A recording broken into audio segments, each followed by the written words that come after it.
be the spokesperson for India, that is Bharat.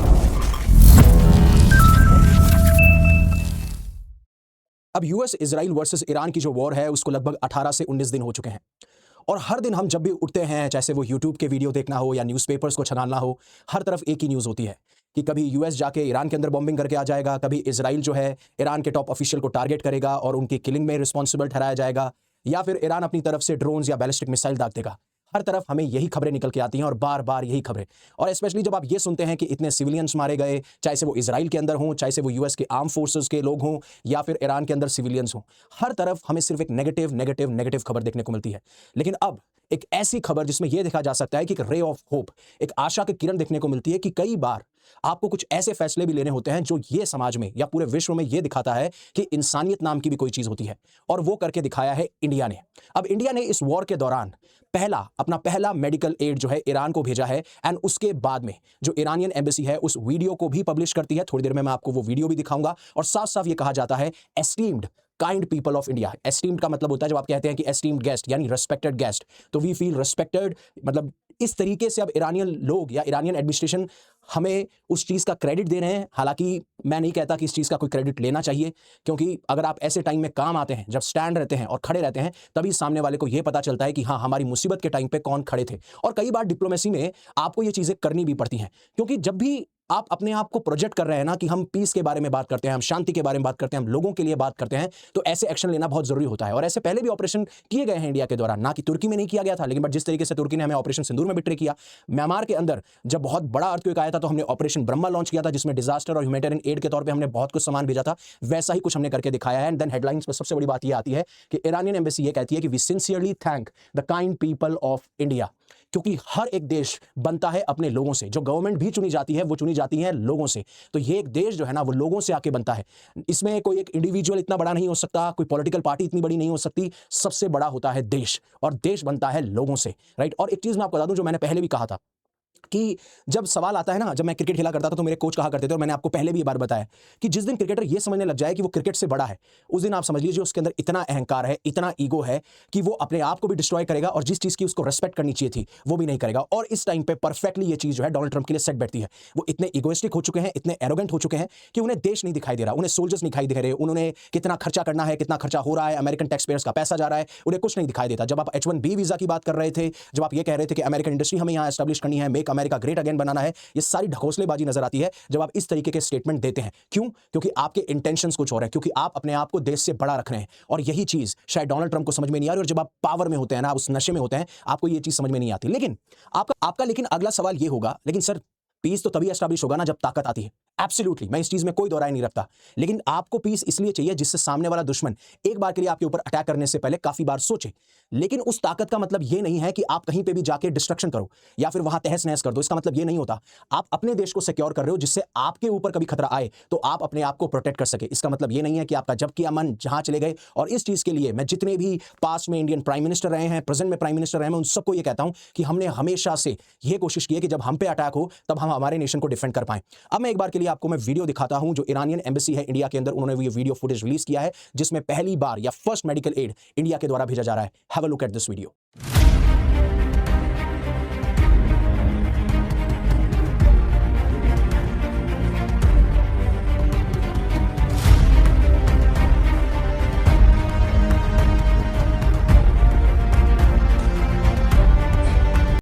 अब आपने ये वीडियो देख लिया होगा, लेकिन उसके साथ साथ मैं एक सावधानी या एक कॉशन आपको देना चाहता हूं। ईरानियन एम्बेसी जो इंडिया में है, उन्होंने साफ साफ ये कहा है कि अगर आप कोई डोनेशन देना चाहते हैं, तो अगर आपको डोनेशन देना भी है तो जो एम्बेसी का ऑफिशियल बैंक अकाउंट है उसी के अंदर डोनेशन दीजिएगा। उन्होंने अकाउंट का नाम बताया है, अकाउंट नंबर बताया है, एफएससी कोड बताया है। अगर आप इंटरेस्टेड हैं, आप डोनेशन देना चाहते हैं, स्पेशली जिस तरीके से न्यूज निकल के आ रही थी ना कि मिनाब स्कूल पर टॉमहॉक मिसाइल गिराई गई जिसमें 160 से ज्यादा इनोसेंट गर्ल्स को टारगेट किया गया, उनको मारा गया। और आप जितनी हेल्प कर सकते हैं, आपको लगता है कि आपको सिविलियंस की हेल्प करनी चाहिए, आपको लगता है कि जहां पे भी वॉर हो रही है, मैं ये नहीं कह रहा कि सिर्फ ईरान में करो, आप इजराइल में भी कीजिए। अगर अमेरिकन सोल्जर्स को आप कर सकते तो उनको भी कीजिए। और आपको लगता है कि नहीं यार अमेरिकन सोल्जर्स है, हमें क्या फर्क पड़ता है, that is up to you, वो आपकी चॉइस है। क्योंकि नीचे काफी कमेंट्स आए थे, उन्होंने बोला कि वहां के लोग मर रहे हैं तो हमें क्या फर्क पड़ता है। मतलब सीरियसली इतने इनसेंसिटिव लोग हैं, मतलब sometimes I don't understand it. और जब मैं इमोशंस की बात करता हूं कि मैं इमोशन से बात करता हूं, इसका मतलब ये नहीं है कि आई एम इमोशनल फूल। मैं लॉजिकल और रैशनल थिंकिंग के साथ में, दैट कॉल्स EQ। जब आप अपने इमोशंस को मैनेज करना सीख जाते हैं, उनको बैलेंस करना सीख जाते हैं, दैट्स व्हाई वी से इट्स EQ। वो चीज समझना बहुत जरूरी है। तो अगर आप कोई भी करना चाहते हैं तो करिए, लेकिन हाँ, कोई भी QR कोड और UPI नंबर अगर फ्लोट हो रहा है सोशल मीडिया मीडिया पे जिसमें कहा जाता है कि आप डोनेशन कर सकते हो, तो उस पर विश्वास नहीं कीजिएगा। ईरानियन एम्बेसी ने साफ साफ इस चीज के बारे में कह दिया है। और जहां तक बात आती है ना कि जब कहा जा रहा था कि जो टॉप सिक्योरिटी चीफ है अली लरजानी, क्या वो मारे जा चुके हैं, अब जो है कंफर्म रिपोर्ट्स आ रही हैं, इंटरव्यूज आ रहे हैं, बहुत सारे वीडियो सोशल मीडिया पे वायरल हो रहे हैं, जहां पे हजारों की तादाद में, इवन लाखों की तादाद में लोग जो हैं उनको श्रद्धांजलि देने पहुंच रहे हैं। जो आखिरी आप ये कहते हो फ्यूनरल प्रोसेशन, उसके दौरान काफी सारे ईरान के न्यूज चैनल्स भी इन वीडियोस को कवर करते हुए पाए जा रहे हैं। और इवन आदित्य राजकौल साहब, जिनको मैं काफी फॉलो करता हूं, इन्होंने भी कहा है कि बहुत भारी मात्रा में लार्ज क्राउड जो है तेहरान का जो रिवॉल्यूशनरी स्क्वायर है वहां पे गैदर्ड हुए हैं। और अब मीडिया रिपोर्ट्स भी इस चीज के बारे में बात कर रही हैं कि हाँ, massive crowds have been gathered in Tehran's revolutionary square as well. But आपको यह समझना पड़ेगा कि ये वॉर किस तरफ मुड़ेगा और अब क्या है ईरान का इंटेंशन। मतलब अब ईरान क्या करेगा, ईरान कैसे सोचेगा, क्या ईरान इससे बहुत हतोत्साहित हो जाएगा या फिर ऐसे डिमोरलाइज हो जाएगा, या उनका कोई और तरीका है, किस तरीके से वॉर टर्न कर सकता है और क्या ये वॉर लंबी चलेगी। उससे पहले अनअकैडमी आपके लिए लेकर आया सब्सक्रिप्शन कोर्स, क्योंकि 17 मार्च तक हमारी प्राइस 16,999 में थी, अब ये जो प्राइस है वो 18 मार्च को 17,999 है। हर दिन इसमें आप देखेंगे 1,000 रुपए की बढ़ोतरी होती जाएगी। 20-21 को जो हमारी स्टैंडर्ड प्राइस है 19,999 वो मैनेज हो जाएगी। डिस्क्रिप्शन में आपको लिंक मिल जाएगा, आप मेरा कोड यूज कर सकते हैं YUVI50। अगर आपको अच्छा लगता है तो आप कीजिए, नहीं लगता है तो मत कीजिए, because it's about your dream, it's about your future, it's about your money. तो your money must be utilised in a proper way. लेकिन बात यह है कि अब तो ईरान के जो टॉप चीफ थे वो भी मारे गए, लेकिन मैं आपको बताता हूं कि ईरान की मेंटालिटी क्या है, और वो समझ में आती है जब वो इंटरव्यूज देते हैं, वो स्टेटमेंट देते हैं, या उन्होंने पहले क्या कहा था। अब जब मैं टॉप सिक्योरिटी चीफ के बारे में बात करूंगा ना, और उसके पीछे लॉजिक भी है। टॉप सिक्योरिटी चीफ ने इवन यूएस और इजराइल को एक मैसेज दिया था जब इनकी मौत हुई उससे पहले, कि जितने ज्यादा शहीद होंगे ना लोग, उतना ज्यादा ताकतवर बनेगा ईरान। अब आप ये बोलेंगे कि ऐसा क्यों क्यों जो है यूएस और इजराइल टॉप लीडरशिप को टारगेट कर रहा है। जब धीरे धीरे आप टॉप लीडरशिप को टारगेट करते हुए चले जाएंगे, तो मुझे बताइए आपकी तरफ से स्पोक्स पर्सन कौन बचेगा, आपकी तरफ से बात कौन करेगा, आपकी तरफ से लीड कौन करेगा। और जब ये बचेंगे ही नहीं, तो सबसे बड़ा सवाल क्या होता है कि जो मासेस हैं वो डिमोरलाइज होती हैं। जब मासेस डिमोरलाइज हो जाती है ना, तो फिर उन्हें लगता है कि ठीक है यार, जो हो रहा है होने देते हैं, जैसा हो रहा है वैसा होने देते हैं। लेकिन जब ऐसे स्टेटमेंट दिए जाते हैं कि अगर एक जाएगा तो 4 खड़े हो जाएंगे, 5 जाएंगे 10 खड़े हो जाएंगे, और ये साफ साफ स्टेटमेंट दर्शाता है। और सिर्फ यही स्टेटमेंट नहीं है, एक मतलब सीरियसली, अब जो ईरानियन फॉरेन मिनिस्टर है ना, आप उनसे कोई चीज सीख सकते हैं तो एक चीज सीखेगा, क्योंकि मेरा हमेशा इंटेंशन रहता है कि आप चीजों को सिर्फ जियोपॉलिटिक्स पर्सपेक्टिव से मत देखिए, psychological perspective, philosophical perspective, motivational perspective, जिस भी पर्सपेक्टिव से देख सकते हैं उस पर्सपेक्टिव से देखिए। आपकी लाइफ में मान लीजिए बहुत प्रॉब्लम है, और बहुत प्रॉब्लम आ रही है, आपको लग रहा है कि मैं लाइफ में कुछ कर ही नहीं पा रहा, क्या होगा मेरी लाइफ में, इस इंसान से सीखिए आप। ठीक है, मैं बताता हूं क्यों। उसके पीछे एक लॉजिकल रीजनिंग भी है, सिर्फ इमोशनल नहीं होना है। अब ये इंसान देख रहे हो आप, अली जो सुप्रीम लीडर थे अयतुल्ला अली खमीनी, वो चले गए। मुस्तफा खमीनी जो हैं वो इंजर्ड बताए जा रहे हैं। टॉप सिक्योरिटी चीफ मारे जा चुके हैं, उसका कंफर्मेशन आ चुका है। ये इंसान फिर भी ये कह रहा है कि अगर लरिजानी मारे भी जा चुके हैं, शहीद भी हो चुके हैं, उससे कुछ नहीं होने वाला। ईरान की लीडरशिप बिल्कुल भी डैमेज नहीं होगी, ना हर्ट होगी, और ना किसी में ताकत है कि वो हमें डिस्टेबलाइज कर सके। अगेन इनका माइंडसेट आप देख रहे हैं, तो आपका भी माइंडसेट ये होना चाहिए कि कोई भी सिचुएशन आ जाए लाइफ के अंदर, आपको खड़े रहना है, क्योंकि जिस दिन आपका माइंडसेट वीक हुआ, माइंडसेट कमजोर हुआ, यू विल बी डूम्ड, आप खत्म हो जाएंगे। और एक कहावत मैं बताता हूं, जब आप कमजोर है ना, जब आपको लग रहा है कि आप कमजोर हैं, तो दुनिया को यह दिखाइए कि आप ताकतवर हैं, और जिस दिन आप ताकतवर हैं ना, उस दिन दुनिया को यह दिखाइए कि आप हम्बल हैं। बिलीव मी, ये स्ट्रेटजी या ये माइंडसेट आपके दिमाग में होगा, you will be able to tackle जितने भी ऑब्स्टिकल्स आए, आप सारे ऑब्स्टिकल्स जो हैं अपनी लाइफ में ओवरकम कर लेंगे। और मैं अभी इनको जब ऑब्जर्व कर रहा हूं, तो मैं यही चीज इनसे सीख रहा हूं, राइट। तो एक चीज पे आती है मोरल के ऊपर, लेकिन अगला सवाल यह है कि ईरान वॉर में कोई टर्न हमें देखने को मिलेगा, कोई ऐसा देखने को मिलता है कि हाँ यूएस और इजराइल ये सोचेंगे नहीं अब रुक जाते हैं, सीजफायर कर देते हैं। मुझे पर्सनली नहीं लगता, ठीक है। हालांकि इस आर्टिकल में इतना कुछ मेंशन नहीं था जब मैं पढ़ रहा था, लेकिन मुझे इसलिए नहीं लगता है क्योंकि एक तरफ इजराइल ये सिग्नल दे रहा है कि जितने आप लीडर खड़े करोगे उतना टारगेट हम करेंगे, और जब जब टारगेट होगा उतनी बार ईरान भी रिटेलिएट करेगा। ईरान भी साफ साफ यही कहेगा कि आप हमारी लीडरशिप को टारगेट कर रहे हो, हम भी आपकी लीडरशिप को टारगेट करेंगे, हम भी आपके जितने इंफ्रास्ट्रक्चर उसको टारगेट करेंगे, आपको बताएंगे कि हमारे अंदर कितना मादा है, हम कितनी ताकतवर या फिर कितनी ताकत हम होल्ड करते हैं। आपको बहुत आसान लग रहा होगा, but it is not possible. वहीं पे इजराइल की तरफ से जो स्टेटमेंट आता है वो अब एक और न्यूज निकल के आ रही है, हालांकि कंफर्म नहीं है, मैं साफ साफ कह देता हूं, लेकिन धीरे धीरे जब कंफर्म न्यूज आने लग जाती है तो मैं उसके ऊपर बाद में अपडेट ले भी आता हूं। अब जो ईरान के इंटेलिजेंस मिनिस्टर थे ना इस्माइल खातिब, उनको भी बताया जा रहा है जो कल रात को स्ट्राइक्स हुई, इजराइल ये क्लेम कर रहा है कि हमने इनको भी मार गिराया है। तो धीरे धीरे उनका इंटेंशन ये है। अब जब आप ईरानी लीडरशिप को टारगेट करोगे तो ऑब्वियस सी बात है ईरान चुपचाप नहीं बैठेगा, ईरान दोबारा से रिटेलिएट करेगा। और बात सिर्फ यहां तक की नहीं है, इवन कल डोनाल्ड ट्रंप ने के जो एडमिनिस्ट्रेशन है उन्होंने सहमति दे दी थी इजराइल को कि अब आप ईरान के एनर्जी इंफ्रास्ट्रक्चर भी टारगेट कीजिए। और उसका पहला जो नमूना है या जो एग्जांपल है वो है ईरान के साउथ वेस्टर्न रीजन में एक फैसिलिटी है जो नेचुरल गैस को प्रोसेस करती है, उसको टारगेट किया गया है। और ईरान ने साफ साफ ये कहा था कि अगर आप हमारे एनर्जी इंफ्रास्ट्रक्चर पे टारगेट करोगे तो मिडिल ईस्ट के जितने भी एनर्जी इंफ्रास्ट्रक्चर हैं उनके ऊपर टारगेट किया जाएगा।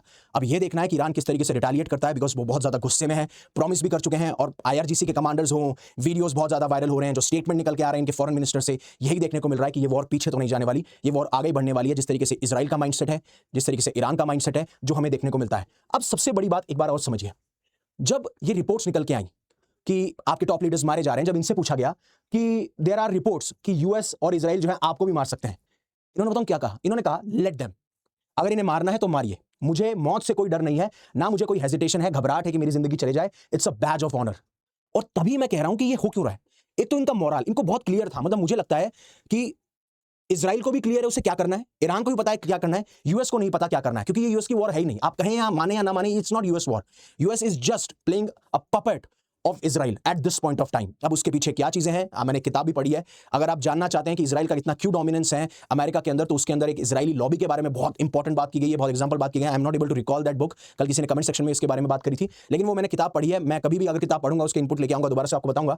अब ये जो चीज कह रहे हैं इसके पीछे है क्या, बट एक बार उसका वीडियो देखिए, उसके बाद बताता हूं कि हाँ एक इनका माइंडसेट तो है, लेकिन उसके पीछे इनकी लॉजिकल अंडरस्टैंडिंग क्या है, किस तरीके का इनका स्ट्रक्चर है ग्राउंड के ऊपर, जहां पे ना तो कूप की पॉसिबिलिटी है और जो शॉक भी आए उनको कैसे ही ऑब्जर्व कर सकते हैं। बट उससे पहले मैं आपको इनका एक बार वीडियो दिखाना चाहता हूं जिनमें इन्होंने काफी सारी चीजें मेंशन करी हैं। Aren't you afraid that you might be one of the targets?